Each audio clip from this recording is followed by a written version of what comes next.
રજૂ કરું તમને કે એમાં જે જમીનની વેલ્યુ નક્કી કરવા વાળો વેલ્યુઅર હોય ઈ આઈડીબીઆઈ વેબસાઈટ માંથી ગોતવો પડે કલેક્ટરને, કંપનીને અને ખેડૂતને.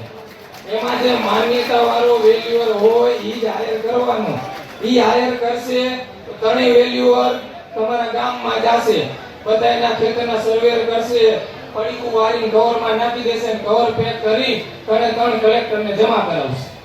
કલેક્ટર સાહેબને જમા કરાવે પછી ત્રણ પૈડા હશે લિફાફા, એમાંથી રેન્ડમલી બે સિલેક્ટ કરવાના. બે સિલેક્ટ કર્યા રેન્ડમલી, એમાંથી જે બે સિલેક્ટ કર્યા એમાંથી જેનો ભાવ નીચો હોય, બરોબર, એક ફરફરી સિલેક્ટ કર્યું એમાં 100 રૂપિયા ચોરસ મીટરે નથી દેલા અને બીજામાં કર્યા હે 120, તો જે નીચો હે 100 ઈ 100 ના 20% એટલે 20 રૂપિયા હોય ને.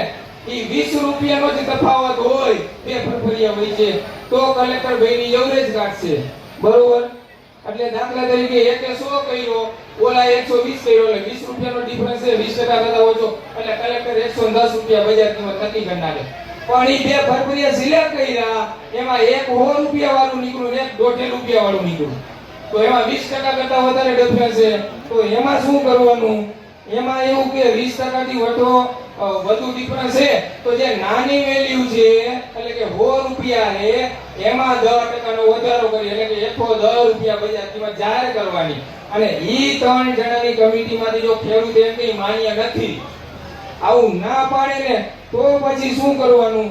તો પછી જે ત્રીજું કવર પડ્યું હતું ઈ ત્રીજું કવર ખોલવાનું, ઈ કાઢવાનું અને એ ત્રણેય કવરમાંથી જે સૌથી નાના બે હોય, બરોબર, જેની ત્રણેયમાંથી એક હોય 150 ને કહે તો નાના હો અને 150 વાળું લે, બરોબર, ઈ બે લે અને એની એવરેજ કાઢી બજાર કિંમત નક્કી કરવાની. આમાં ખેડૂતનું વીજ ક્યાંથી કહેવાય ગયો?